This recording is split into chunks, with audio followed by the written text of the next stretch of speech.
네, 안녕하십니까. 도슨트 최봄입니다.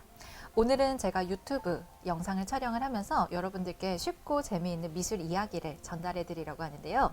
오늘 만나볼 작가는 살바도르 달리, 스페인 화가에 대해서 알아보도록 하겠습니다. 달리 하면 어떤 모습이 가장 먼저 떠오르나요?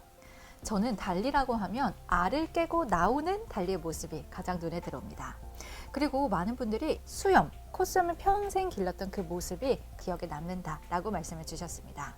저는 달리가 달걀 깨고 나오는 모습이 마음에 들었는데요. 달리는 달걀을 굉장히 좋아했습니다. 달걀의 속성을 한번 떠올려 볼까요?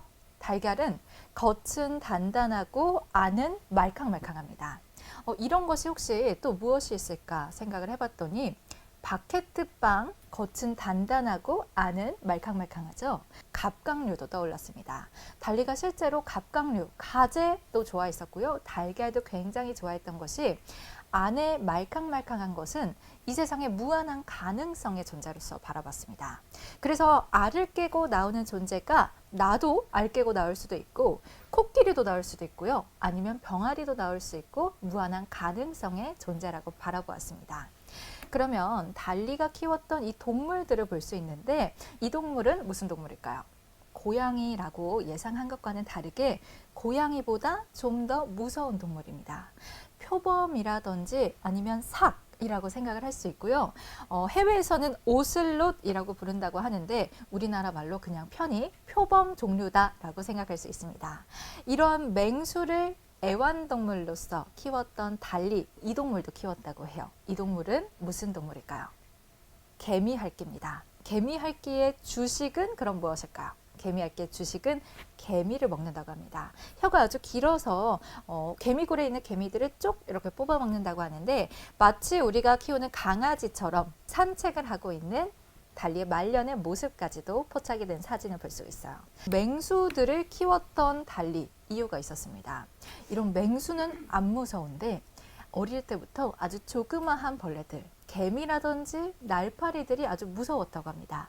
그래서 내 주변에 있는 개미들, 벌레들을 다 잡아먹어달라는 의미로서 개미핥기를 키웠던 것은 아닐까라고 우리는 추측을 해볼 수가 있겠고요. 평생 동안 달리가 길렀던 이 수염을 볼 수 있습니다. 콧불소의 뿔도 연상을 해볼 수가 있겠고요.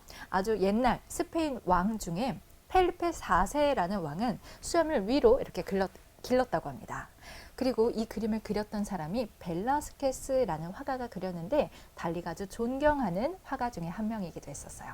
그래서 달리는 이 펠리페 4세 왕의 모습에서 힌트를 얻어서 평생 동안 수염을 아주 길게 왕의 모습처럼 기르기도 했었다고 합니다.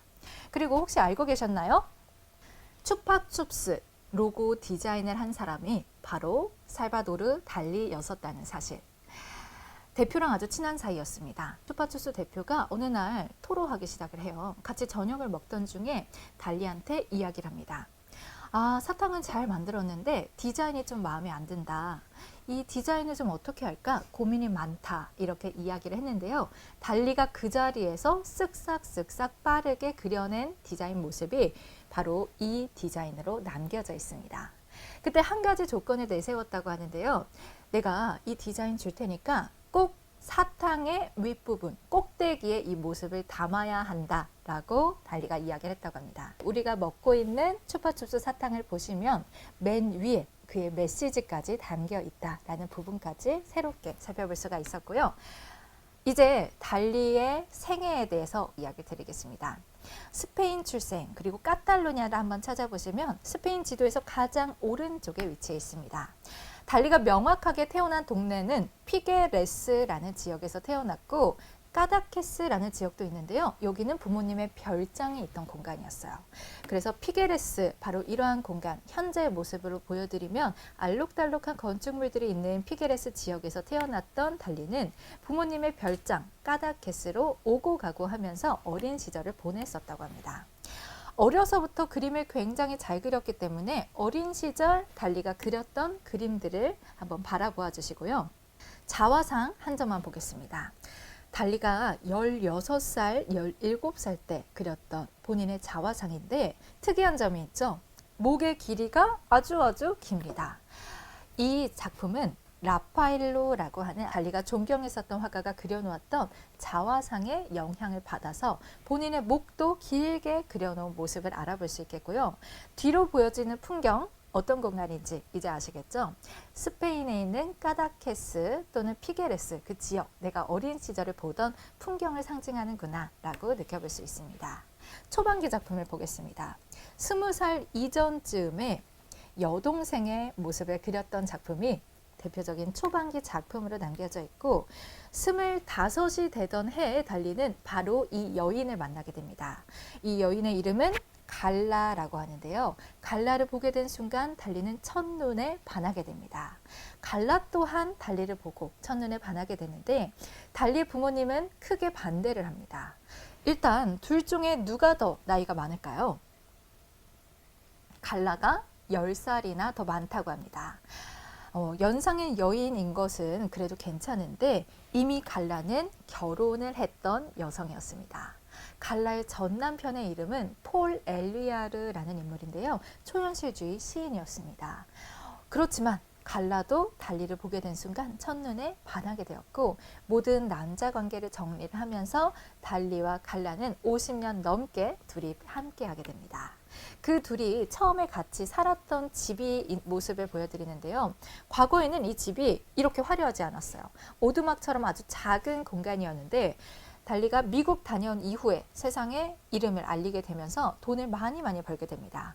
그때부터 집이 세포분열하는 것처럼 화려하게 꾸며나가게 되었고요. 나중에 언젠가 스페인 가신다면 포트리가트에 있는 달리의 집을 꼭 방문해 보시면 좋겠습니다.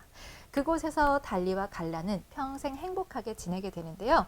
달리가 갈라를 얼마나 사랑했었는지는 그림 속에 등장하고 있어요. 어렸을 때 우리 가족들 그린 것 이외에 등장하는 주인공의 여인들은 모두 갈라의 모습으로 표현했습니다. 특히나 이런 작품에서는 마치 신처럼 보여지는데요. 얼굴을 보면 갈라의 얼굴인 것도 우리는 확인을 해볼 수가 있겠고요. 가장 대표적인 이 작품에 대한 이야기 드리겠습니다. 제목은 기억의 지속입니다. 먼저 여기서 속눈썹을 한번 찾아볼까요? 아주 길게 나 있는 이 속눈썹을 바라보면 달리의 모습이다 라고 생각할 수 있습니다. 속눈썹 길게 나 있고 옆에는 높은 코, 눈썹까지 확인해 주시고요. 아주 말캉말캉해 보이는 이 형태는 달리 본인을 나타내고 있는 것이라 생각을 할 수 있어요. 그리고 그 주변에는 시계가 많이 보여지고 있는데 일그러져 있습니다. 대표적인 달리의 바로 이 작품을 그리게 됐던 날에 대한 이야기를 드릴게요. 그때 갈라, 달리 그리고 친구들 모두 다 영화관에 영화 초청을 받았다고 합니다. 그래서 영화를 같이 감상을 하고 있는데 그날따라 달리 머리가 너무 아팠다고 해요. 먼저 집으로 갈게 하고 달리가 먼저 집으로 돌아왔습니다. 아무리 기다려도 갈라가 안 오는 거예요. 우리 그럴 때 시간이 느리게 가는 것 같잖아요. 이제는 불 끄고 잠을 자야겠다라고 하는 순간 불을 스위치를 눌렀습니다. 누르는 순간 옆에 시계 2개가 있었는데 시계가 일그러진 모습으로 보였다고 해요. 아마 머리가 아파서 그렇게 보이지 않았을까 생각을 해볼 수 있겠고요. 그런데 마침 식탁에는 치즈가 있었어요. 치즈는 열에 의해서 녹아있는 모습이 보였습니다. 이 모든 것을 합쳐서 달리가 창작하게 된 작품이 기억의 지속으로 남게 되죠. 그리고 아래쪽을 한번 보시면 뭔가 동그란 형태 위에 저는 벌레들이, 개미들이 위에 올라가 있는 모습처럼 보여지는데요. 달리에게 있어서 작은 벌레들은 두려움, 무서움의 상징이기도 했습니다. 뒤에 보여지는 풍경까지 살펴보고요. 갈라는 이 그림을 보고 이렇게 이야기를 합니다. 한 번 본 사람은 영원히 잊을 수 없는 작품이겠네요. 달리가 전 세계적으로 또 유명해지는 계기가 된 작품까지 살펴보았고요. 구독과 알림 설정 꼭 해주시고요. 많은 댓글 남겨주시면 저도 시간 될 때마다 여러분들의 창의적인 답변에 또 답변을 드리도록 하겠습니다. 지금까지 도슨트 최보미였습니다.